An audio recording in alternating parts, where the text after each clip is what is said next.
ಈ ಸುಂದರ ಕಥೆಯನ್ನು ನಾಟಕ ರೂಪದಲ್ಲಿ ಪ್ರಸ್ತುತಪಡಿಸುವ ನಮ್ಮ ತಂಡಕ್ಕೆ ಚಪ್ಪಾಳೆಯ ಪ್ರೋತ್ಸಾಹ ಇರಲಿ. ವಿಶಾಲ್, ಇವಾನ್, ಶ್ರಿಯಾ, ವಾರುಣಿ, ಶ್ಲೋಕ್, ಆರ್ಯ.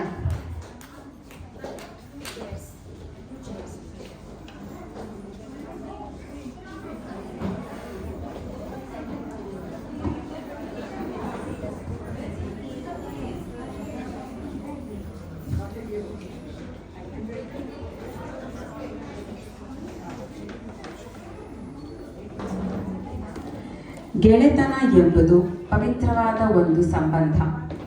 ಇಲ್ಲಿ ಬಡತನ, ಸಿರಿತನ, ವಿದ್ಯಾವಂತ, ಅವಿದ್ಯಾವಂತ ಇತ್ಯಾದಿ ಯಾವುದೇ ಬಗೆಯ ಭೇದ ಭಾವ ಇರುವುದಿಲ್ಲ. ಹುಟ್ಟುತ್ತಾ ಅಣ್ಣ ತಮ್ಮಂದಿರಾಗಿಯೂ ಬೆಳೆಯುತ್ತಾ ದಾಯಾದಿಗಳಾಗಿಯೂ ಬದುಕು ಸಾಗಿಸುವವರು ನಮ್ಮ ನಡುವೆ ಇದ್ದಾರೆ.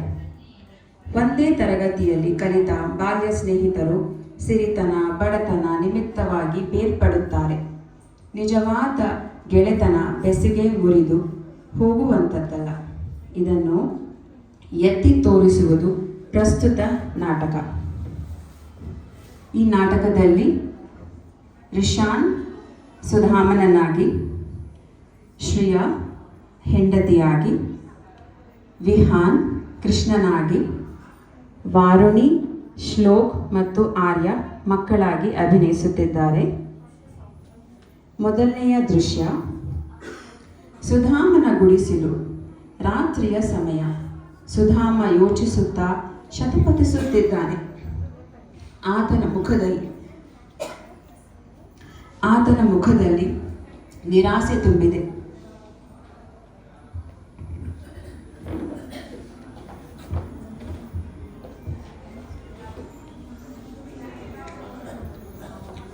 ಜೀವನದಲ್ಲಿ ಬರೀ ಕಷ್ಟಗಳೇ ಬರುತ್ತವೆ ಅಲ್ಲ, ಸುಖದ ದಿನಗಳು ಯಾವಾಗ ಬರುತ್ತವೋ ಅದೆಲ್ಲ ಆ ದೇವರಿಗೆ ಗೊತ್ತು. ಬಡತನ ನಮ್ಮ ಬೆನ್ನು ಹತ್ತಿದೆ, ಅದು ನಮ್ಮನ್ನು ಬಿಟ್ಟು ಹೋಗುವುದಿಲ್ಲ.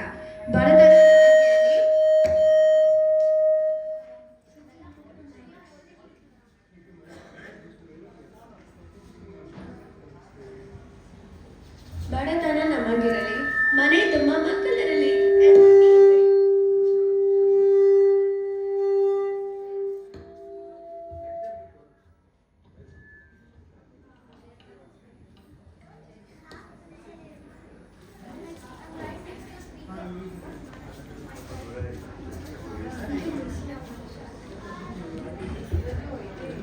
ಬಡತನ ನಮಗಿರಲಿ, ಮನೆ ತುಂಬ ಮಕ್ಕಳಿರಲಿ ಎಂದು ನೀ ಬೇಡಿಕೊಂಡೆಯೋ ಹೇಗೆ?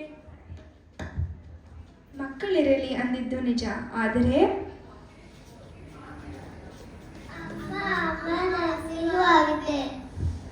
ಅಮ್ಮ ನನಗೆ ಊಟ ಕೊಡು. ನೋಡ್ರಿ, ಮಕ್ಕಳೆಲ್ಲ ಹಸಿವಿನಿಂದ ಕಂಗಾಲಾಗಿವೆ. ಯಾವುದಕ್ಕೂ ಕಾಲ ಕೂಡಿ ಬರಬೇಕಲ್ಲ.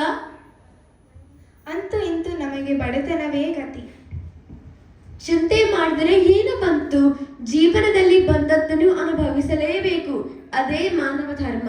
ನೀತಿ, ನಿಯಮ, ವಿಧೇಯತೆ, ಪಾಂಡಿತ್ಯ ಇದ್ದುದರಿಂದಲೇ ಗುರುಕುಲದಲ್ಲಿ ಶ್ರೀಕೃಷ್ಣ ನನ್ನ ಸ್ನೇಹಿತನಾಗಿದ್ದ. ಮಾತು ಮಾತಿಗೂ ಶ್ರೀಕೃಷ್ಣ ನನ್ನ ಸ್ನೇಹಿತರಾಗಿದ್ದ ಅಂತೀರಿ? ಹ್ಞೂ, ನಿಜಕ್ಕೂ ಅವನು ನನ್ನ ಪರಮ ಮಿತ್ರನಾಗಿದ್ದ. ಒಟ್ಟಿಗೆ ವಿದ್ಯಾಭ್ಯಾಸ ಮಾಡಿದೆವು. ಕೃಷ್ಣ ಸದಾ ನನ್ನ ಜೊತೆಯಲ್ಲಿಯೇ ಇರುತ್ತಿದ್ದ. ಒಟ್ಟಿಗೆ ಕಲಿಯುತ್ತಿದ್ದೆವು. ನನ್ನ ಕಂಡ್ರೆ ಅವನಿಗೆ ಅಪಾರ ಪ್ರೀತಿ, ಸ್ನೇಹ, ಗೌರವ. ಅಂತ ಶ್ರೀಮಂತ ಸ್ನೇಹಿತರ ಹತ್ತಿರ ಏಕೆ ಸಹಾಯ ಕೇಳಲಿಲ್ಲ? ಬಡವನಾದವ ದೊಡ್ಡವರ ಮನೆಗೆ ಸಹಾಯ ಕೇಳಲು ಹೋಗಬಾರದು. ಸಂಕೋಚ ಬೇಡಾರಿ. ಹಸಿದಿರುವ ಮಕ್ಕಳಿಗೋಸ್ಕರವಾದರೂ ಹೋಗಿ ಕೇಳಿ. ಸರಿ, ಆದ್ರೆ ಗೆಳೆಯನನ್ನು ನೋಡಲು ಬರಿಗೈಯಲ್ಲಿ ಹೋಗಲ್ಲ. ನಿನ್ನೆ ತಂದ ಅವಲಕ್ಕಿಯನ್ನು ಸ್ವಲ್ಪ ಉಳಿದಿದೆ, ಅದನ್ನು ಕಟ್ಟಿಕೊಡು. ನಾನು ಅದನ್ನು ತೆಗೆದುಕೊಂಡು ಹೊರಡುತ್ತೇನೆ. ಹಸಿವು, ಅದನ್ನಾದ್ರೂ ನನಗೆ ಕೊಡಮ್ಮ. ತುಸು ತಲೆಯಿರ್ಕೋ ಕಂದ. ದೇವರ ದಯೆ ಇದ್ದರೆ ಈ ಅವಲಕ್ಕಿಯೇ ಬಂಗಾರವಾದಿತ್ತು. ಕಟ್ಟಿಕೊಡಲೆ? ಸರಿ, ಹಾಗೆ ಮಾಡು.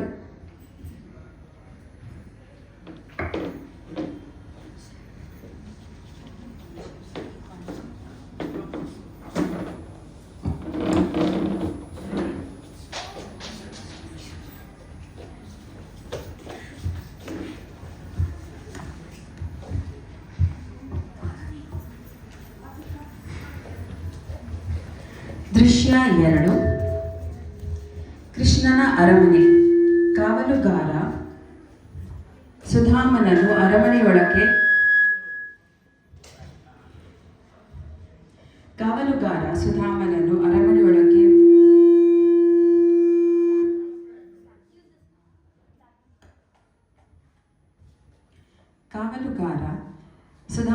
ಅರಮನೆಯೊಳಗೆ ಬಿಡುವುದಿಲ್ಲ.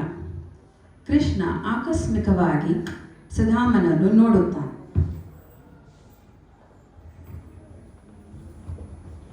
ಓಹೋ ಸುಧಾಮ, ಯಾವಾಗ ಬಂದೆ?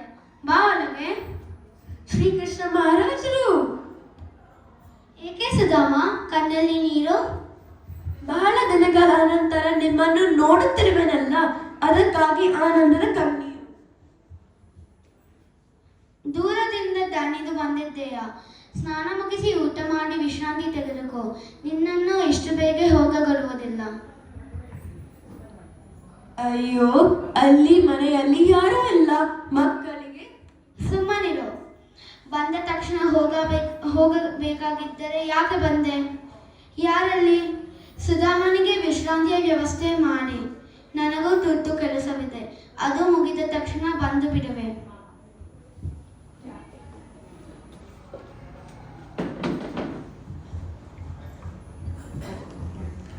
ದೃಶ್ಯ 3. ಕೃಷ್ಣನ ಅರಮನೆ. ಸುಧಾಮ ತನ್ನ ವಿಶ್ರಾಂತಿ ಕೊಠಡಿಯಲ್ಲಿ ವಿಶ್ರಾಂತಿಸುತ್ತಿದ್ದಾನೆ. ಶ್ರೀಕೃಷ್ಣನಂತಹ ಮಿತ್ರನನ್ನು ಪಡೆದ ನಾನೇ ಧನ್ಯನು. ನನ್ನನ್ನು ಮರೆತಿಲ್ಲ. ನಾನು ತಂದ ಅವಲಕ್ಕಿಯ ತಾನು ತಿಂದು ಹೆಂಡತಿಗೂ ಪ್ರೀತಿಯಿಂದ ತಿನ್ನಿಸಿದ.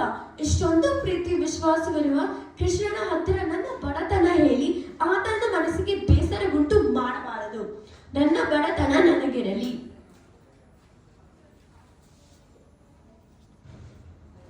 ಏನು ಯೋಚಿಸುತ್ತಿರುವೆ ಸುಧಾಮ? ಏನಿಲ್ಲ ಕೃಷ್ಣ, ಏನಿಲ್ಲ, ಸುಮ್ಮನೆ. ನೀ ಬಂದು ನನ್ನ ಮನಸ್ಸಿಗೆ ತುಂಬಾ ಸಂತೋಷವನ್ನುಂಟು ಮಾಡಿದೆ. ನನಗೆ ಗುರುಕುಲದ ಜೀವನ ನೆನಪಾಗುತ್ತಿದೆ. ಒಟ್ಟಿಗೆ ಕಲಿಯುತ್ತಿದ್ದೆವು, ಒಟ್ಟಿಗೆ ತಿನ್ನುತ್ತಿದ್ದೆವು, ಕೂಡಿ ಕಲಿಯುತ್ತಿದ್ದೆವು, ಕಟ್ಟಿಗೆ ತರಲು ಹೋಗುತ್ತಿದ್ದೆವು. ಗುರುಮಾತೆ ಕೊಟ್ಟಿರೋ ಹುರಿದ ಕಡಲೆ ತಿಂದಿದ್ದು, ನಿನ್ನ ಪಾಲಿನ ಕಡಲೆ ನಾ ಕಸಿದುಕೊಂಡಿದ್ದು. ಹಸಿವು, ಬಡತನ. ಪ್ರಜೆಗಳ ಹಸಿವು ಹಿಂಗಿಸಲು, ಅವರ ಕಷ್ಟ ಕಾರ್ಪಣ್ಯ ನೀಗಿಸಲು ರಾಜನಾದವನು ಶ್ರಮಿಸಬೇಕು. ಆಗ ಮಾತ್ರ ಅವನು ನಿಜವಾದ ರಾಜನಾಗುವನು. ನಿನ್ನನ್ನು ಪೀಡಿಸಿದ್ದು ತಪ್ಪೆಂದು ನನ್ನ ಅರಿವಿಗೆ ಕ್ರಮೇಣ ಬಂತು ನೋಡು. ಕೃಷ್ಣ, ಎಷ್ಟು ದಿನ ಇಲ್ಲಿದ್ದು ಅದನ್ನೆಲ್ಲ ಕಣ್ಣಾರೆ ಕಂಡಿರುವೆ. ಸುಧಾಮ, ನಿನಗೇನು ಬೇಕು? ನನಗೇನು ಬೇಡ. ನಿನ್ನ ಸತ್ಕಾರ ಜೀವನದಲ್ಲಿ ಮರೆಯುವಂತಿಲ್ಲ. ನಿನ್ನ ಸ್ನೇಹ ಒಂದೇ ಸಾಕು. ಇನ್ನು ನನ್ನೂರಿಗೆ ಹೊರಡುತ್ತೇನೆ. ಇಷ್ಟು ಬೇಗೆ? ನಾನು ಇಷ್ಟು ದೀರ್ಘಕಾಲ ಮನೆ ಬಿಟ್ಟು ಎದ್ದವನೇ ಅಲ್ಲ. ಅಲ್ಲಿ ಹೆಂಡತಿ ಮಕ್ಕಳು ನನ್ನ ದಾರಿ ಕಾದು ಕಂಗಾಲಾಗಿರಬಹುದು. ಇಲ್ಲಿ ಬಂದಿದ್ದ ವಿಷಯ ಅವರಿಗೆ ಗೊತ್ತಿದೆಯಲ್ಲ? ಗೊತ್ತಿದೆ, ಆದರೆ ಮಕ್ಕಳದೇ ಚಿಂತೆ. ಹೊರಡಲು ಅಪ್ಪಣೆ ಕೊಡು ಕೃಷ್ಣ. ನಿನ್ನ ಇಷ್ಟದಂತೆಯೇ ಆಗಲಿ, ಹೋಗಿ ಬಾ. ಶುಭವಾಗಲಿ ಗೆಳೆಯ. ಅಂದ ಹಾಗೆ ನಿನ್ನ ಮನೆಗೆ ನನ್ನನ್ನು ಕರೆಯಲೇ ಇಲ್ಲ. ಪರವಾಗಿಲ್ಲ, ನೀ ಕರೆಯದಿದ್ದರೂ ನಾನೇ ಬರುವೆ. ಅಯ್ಯೋ, ನನ್ನ ಮನೆಗೆ ಬೇಡ ಕೃಷ್ಣ. ಈಗ ಚಿಂತೆ ಬಿಟ್ಟು ಹೊರಡು, ಒಳ್ಳೆಯದಾಗಲಿ.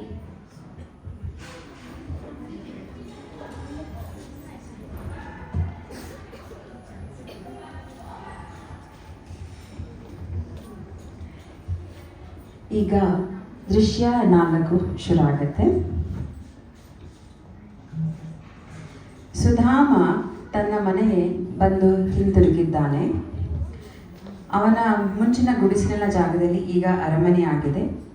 ಹೆಂಡತಿ ಮಕ್ಕಳು ಹೊಸ ಬಟ್ಟೆ ಧರಿಸಿ ಮನೆಯಲ್ಲಿ ಸಂತೋಷದಿಂದ ಇದ್ದಾರೆ. ಈಗ ದೃಶ್ಯ 4 ನೋಡೋಣ.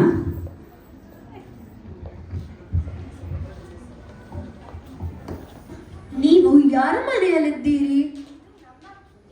ಇದು ನಮ್ಮ ಮನೆ. ನಮ್ಮ ಗುಡಿಸಲು ಎಲ್ಲಿ? ಜಾಗದಲ್ಲಿಯೇ ಈ ಅರಮನೆಯಾಗಿದೆ. ಅರೆ, ನಾನು ಹೋಗಿ ಬರುವುದರೊಳಗೆ ಇದು ಹೇಗೆ ಸಾಧ್ಯವಾಯಿತು? ನಿಮ್ಮ ಮಿತ್ರನ ಕೃಪೆಯಿಂದ. ನನ್ನ ಮಿತ್ರ ಶ್ರೀಕೃಷ್ಣನಿಂದ? ಹೌದು, ಆ ಶ್ರೀಕೃಷ್ಣನಿಂದಲೇ. ನಾನು ಅವನಿಗೆ ಏನು ಸಹಾಯ ಕೇಳಲಿಲ್ಲ. ನಿಜವಾಗಿಯೂ? ಸತ್ಯವಾಗಿಯೂ. ನೀವು ದ್ವಾರಕ ನಗರ ತಲುಪಿದ ದಿನವೇ ಅಲ್ಲಿಂದ ಸೇವಕರು ಬಂದರು. ನಮಗೆಲ್ಲ ಬೇಕಾದ ಎಲ್ಲ ವಸ್ತುಗಳು ಕೊಟ್ಟರು. ಚಕಚಕ ಅಂತ ಮನೆ ನಿರ್ಮಿಸಿದರು. ನಮಗೆ ಹೊಸ ಉಡುಪು ಆಭರಣಗಳನ್ನು ಸಹ ಕೊಟ್ಟರು. ಪರಮಾಶ್ಚರ್ಯ. ನನ್ನ ಮನದ ಇಚ್ಛೆಯನ್ನು ತಿಳಿದುಕೊಂಡು ಎಲ್ಲ ರೀತಿಯ ಸಹಾಯ ಮಾಡಿದ್ದಾನೆ ಶ್ರೀಕೃಷ್ಣ. ನೀವು ಕೇಳಲಿಲ್ಲ, ನಿಜ. ಆದರೆ ಆ ಶ್ರೀಕೃಷ್ಣ ಪರಮಾತ್ಮನೇ ನಿಮ್ಮ ಕರ್ತವ್ಯ ಮಾಡಿದ್ದಾರೆ. ನಾನು ತನ್ನ ಅವಲಕ್ಕಿಯನ್ನು ಆನಂದದಿಂದ ತಿಂದು ಹೆಂಡತಿ ರುಕ್ಮಿಣಿಗೂ ತಿನ್ನಿಸಿದ. ಆತ ಸತ್ಕಾರ ಮಾಡಿದ್ದ ನೋಡಿ ನನ್ನ ಮನಸ್ಸು ನಾಚಿ ಕುಗ್ಗಿ ಹೋಯಿತು. ಮತ್ತೆ ಏನನ್ನು ಕೇಳಲು ಮನಸ್ಸಾಗಲಿಲ್ಲ. ಮಕ್ಕಳೆಲ್ಲ ಎಲ್ಲಿದ್ದಾರೆ? ಅಪ್ಪ, ನನ್ನ ಹೊಸ ಬಟ್ಟೆ ನೋಡಿ ಎಷ್ಟು ಚೆನ್ನಾಗಿದೆ. ಸರ, ಒಲೆ, ಬಳೆ ಎಲ್ಲ. ಅಪ್ಪ ನಿಮಗೂ ರೇಷ್ಮೆ ಬಟ್ಟೆ ಕೊಟ್ಟಿದ್ದಾರೆ ನೋಡಿ. ನನಗೆ ಬೇಡ, ನೀವು ಧರಿಸಿಕೊಳ್ಳಿ. ನನಗೆ ಆ ಕೃಷ್ಣ ದೇವನ ಸ್ನೇಹವೇ ರೇಷ್ಮೆ ಬಟ್ಟೆ. ಅವರ ಮಾತು ನನಗೆ ಆಭರಣ. ಅವನಂತಹ ಗೆಳೆಯನನ್ನು ಪಡೆದ ನಾನೇ ಧನ್ಯ.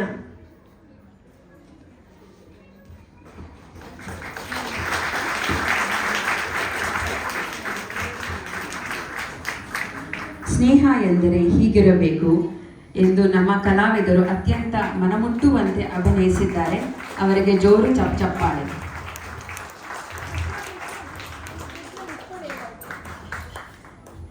ಮತ್ತೆ ಇನ್ನೊಂದ್ಸತಿ